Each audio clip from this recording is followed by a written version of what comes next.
बहुत काम के प्रयोग कुछ 2-3 दिन से वीडियोज़ में बताता आ रहा हूँ।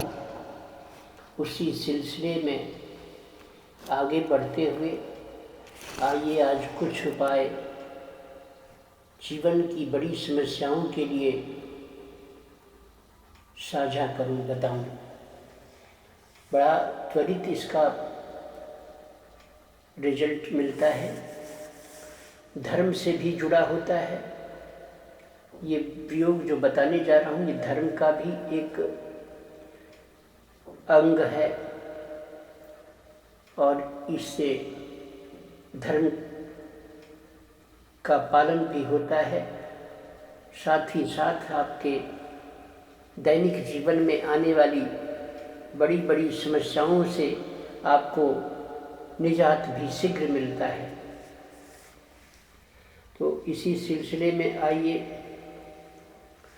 किसी व्यक्ति को अगर धन की समस्या है, इनकम की समस्या है, आमदनी कम है, रोजी रोटी संकट में है या संतोषजनक इनकम नहीं है, उस स्थिति में आपको एक प्रयोग बताता हूँ।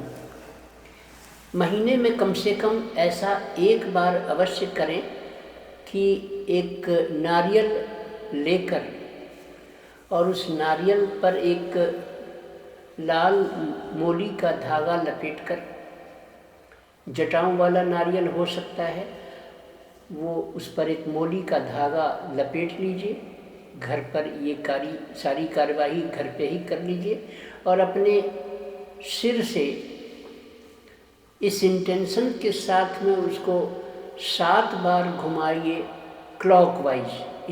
इस प्रयोग को एंटी क्लॉकवाइज नहीं करना है, क्लॉकवाइज करना है। जैसे घड़ी चलने की जो दिशा होती है उस दिशा में इसे घुमाना है, यानी आपको अपने लेफ्ट वाले बाएं कंधे से दाहिने कंधे की ओर की जो दिशा है उधर घुमाते हुए उस नारियल को बाएं से लेकर के दाहिने की ओर, ये एक आवृत्ति हुई, फिर ये दूसरी आवृत्ति हुई, ऐसे 7 आवृत्ति लेफ्ट टू राइट यानी कि क्लॉकवाइज घुमाकर, घड़ी के चलने की दिशा के अनुसार घुमाकर 7 बार। और किसी बहती हुई नदी, नहर जिसमें पानी बहता हो, ठहरा हुआ पानी, कोई तालाब में नहीं, कोई पोखर तालाब में नहीं, जलाशय में नहीं, बल्कि बहते हुए कोई नदी में उसे प्रवाहित कर दें। ऐसा महीने में कम से कम एक बार, 1.5 महीने में एक बार करें। आपको आमदनी में लाभ होगा, इनकम में इजाफा होगा, इनकम या धन के ब्लॉकेज खुल जाएंगे। इसी के साथ एक प्रयोग आप और इसमें जोड़ सकते हैं इनकम बढ़ाने के लिए ही, कि आप छोटी छोटी आटे की जो है ना, आटा होता है ना जो रोटी बनाने का, गीला आटा, उस तरह के छोटे छोटे आटे के छोटी की जो है ना, लोई से तोड़ तोड़ कर छोटी छोटी गोलियां बना लें। आटे की गोलियां बनाकर छोटी छोटी, जिसे मछलियां निकल सकें, छोटे छोटे जीव उन्हें ग्रहण कर सकें। तो आटे की छोटी छोटी गोलियां बना करके और आप उन्हें बहते हुए किसी नहर में, नदी में प्रवाहित कर दें। और ऐसा करने से भी आपकी आमदनी बढ़ेगी, इनकम के रास्ते खुलेंगे। जीवों की सेवा है, उन जीवों के पास बोलने के लिए मुख नहीं है, वो मुख है लेकिन उनकी भाषा आप नहीं समझते, आपकी भाषा वो नहीं समझती। इसलिए आप ऐसा करें, इस प्रयोग से आपको धन बढ़ेगा। कल एक प्रयोग और बताया था जो पिछली वीडियो में, शुक्रवार का प्रयोग था बट वृक्ष के पास जाकर सूर्यास्त के समय दीपक जलाने का। वैसा वो बहुत सारी दवाइयाँ हैं जैसे किसी रोग की, इसी प्रकार समस्याओं के लिए बहुत सारे उपाय भी होते हैं कोई एक उपाय कर लें, जरूरी नहीं कि सारे उपाय करें, जितना आपसे बन पड़े उतना करें। ये एक प्रकार का दान भी है, मछलियों को आटा चुग्गा में देना। अच्छा, इसी तरह से आपकी कोई समस्या और भी है, जैसे मान के चलिए कि आपका कोई घर का सामान खराब हो जाता है, इलेक्ट्रॉनिक सामान बार बार खराब होता है, या बिजली का सामान, उपकरण, गाड़ी, मोटर, वाहन, कुछ भी बार बार खराब हो रहा है, तो इसके लिए आपको एक सरल तरीका बताते हैं। आप बुजुर्गों की सेवा, बुजुर्गों का सम्मान करें, बुजुर्गों की सेवा करें, बुजुर्गों को खुश करें, उनकी सहायता करें। उन्हें जो कोई चीज़ आप ज़रूरत हो उन्हें उस चीज़ से उनकी मदद कर दें। बुजुर्गों को प्रणाम करें, बुजुर्गों को नमस्कार करें। बुजुर्गों को इस प्रकार से आप अगर रेस्पेक्ट देते हैं तो उन्हें कोई मधुर पदार्थ, मीठा पदार्थ खिलाते हैं, उनकी सेवा करते हैं, भोजन कराते हैं, तो आप देखेंगे कि ऐसा हफ्ते में 1-2 बार भी करेंगे तो आपको उपकरणों का खराब होना, मशीनरी का खराब होना, गाड़ी घोड़ों का खराब होना, घर के सामान का खराब होना, ऐसी समस्या एकदम रुक जाएगी, नहीं होगा ऐसा प्रॉब्लम फिर कभी। सेवा है, सेवा का ये सब उपाय है। अच्छा, कभी कभी व्यक्ति को अपने जीवन में बहुत सारा कर्ज हो जाता है, ऋण हो जाता है, लोन हो जाता है। ये और भी पिछले वीडियोज़ में अन्य उपाय बताए हैं। उन उपायों के अलावा या उन उपायों के साथ आपकी अगर क्षमता है, अपनी क्षमता अगर 10 रुपये दान करने की है तो 10 ही रुपये करें, 11 रुपये नहीं करें।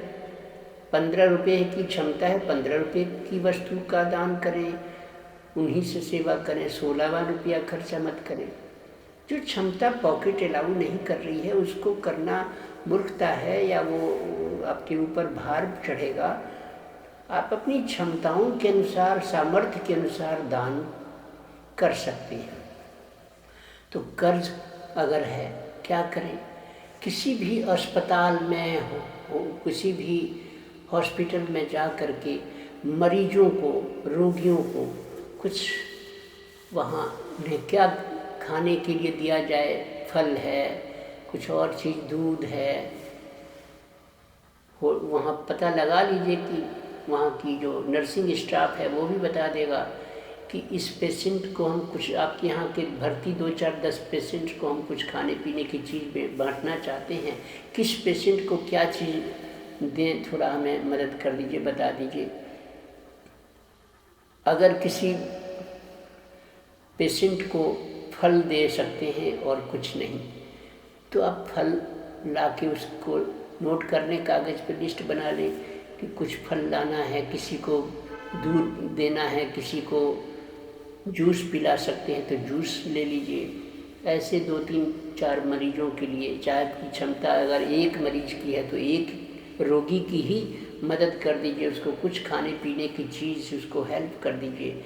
तो इस प्रकार से करने पर आपके जीवन से कोई कर्ज है, लोन है, आर्थिक स्थिति बैलेंस में उसके कारण नहीं आ रही, तो आप उसका दान पेशेंट को खाने पीने की वस्तु से उसको मदद कर के आइए।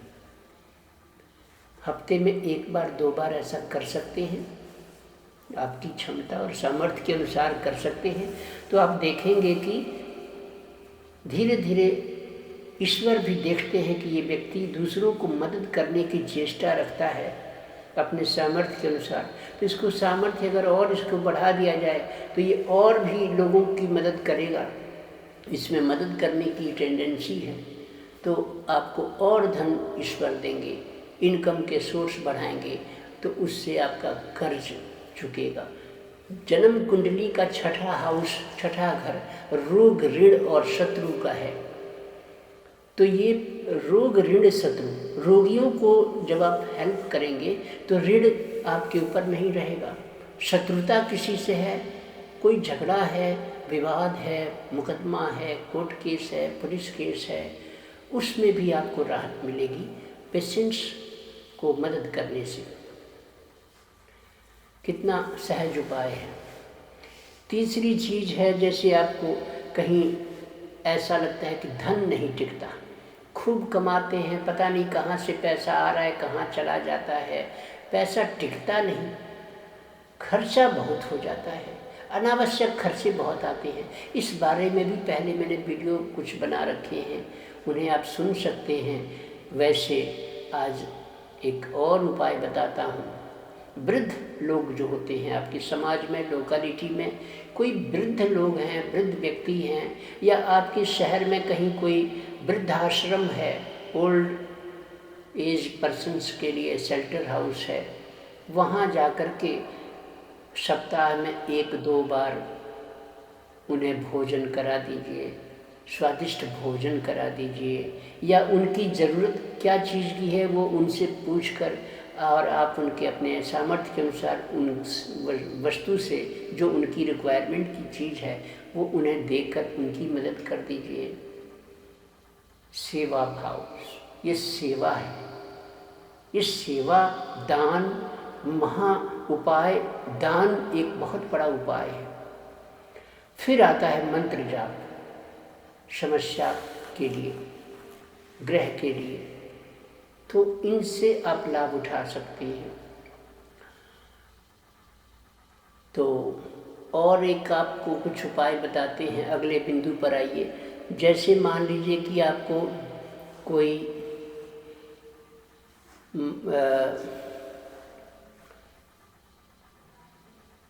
किसी तरह का बहुत रोग सता रहा है, कष्ट हो रहा है, तो आप किसी भी शिव जी के मंदिर चले जाएं और शंकर भगवान के मंदिर में जाकर शिवलिंग पर घी का लेप करें। घी अगर लिक्विड फॉर्म में है तो उससे थोड़ा घी मात्रा में लेकर के शिव जी पर अर्पण करें। उनका घी से, घृत से, गाय के घृत से अभिषेक करें, या सरसों के तेल से भी अभिषेक कर सकते हैं। और साथ साथ महामृत्युंजय मंत्र का उच्चारण भी करें। धीरे धीरे बोलते हुए आप उच्चारण करते हुए घृत का या सरसों के तेल का भगवान शिव पर, शिवलिंग पर अभिषेक करें, अर्पण करें। बाद में दही से उनको, गाय के घी दूध से जमे हुए दही से थोड़ा शिवलिंग पर या छाछ से उनको स्नान करा दीजिए। इससे वो उस शिवलिंग पर जो चिकनाई होगी, तेल घी होगा, वो भी हट जाएगा। और उसके बाद में आपको धीरे धीरे आपका वो रोग शरीर से हटने लग जाएगा। या कोई ऐसे डॉक्टर से ज़रूर आपकी मुलाकात हो जाएगी कि आप उससे संपर्क करेंगे डॉक्टर साहब से, और उनको एक बस प्रिस्क्रिप्शन पर एक दवाई वो लिखेंगे, और वो ऐसी दवाई आपको लगेगी कि आपका रोग सहजता से चला जाएगा। कोई भी व्यक्ति आपको मिल जाएगा जो आपको उपाय बता देगा, और उस उपाय से आपका रोग चला जाएगा। चमत्कार कहीं से भी आ सकता है, किसी भी रूप में ईश्वर आपकी मदद करेंगे, ऐसा प्रयोग है। वीडियो को बहुत लंबी नहीं बनाऊंगा। आप देख रहे हैं कि मैं अब पहले तो बहुत 30-30 मिनट की वीडियोस बनाता था, थोड़ा समय कम समय का वीडियो बना रहा हूँ। चैनल मेरा जो है समाधान चैनल, कमलेश द्विवेदी के नाम से समाधान चैनल, इसे आप लाइक करें, बेल आइकन को प्रेस करें, दबाएं, और मेरे इस चैनल को सब्सक्राइब करें, अपने मित्रों को भी शेयर करें। धन्यवाद आपको। शुभ संध्या, शुभ रात्रि।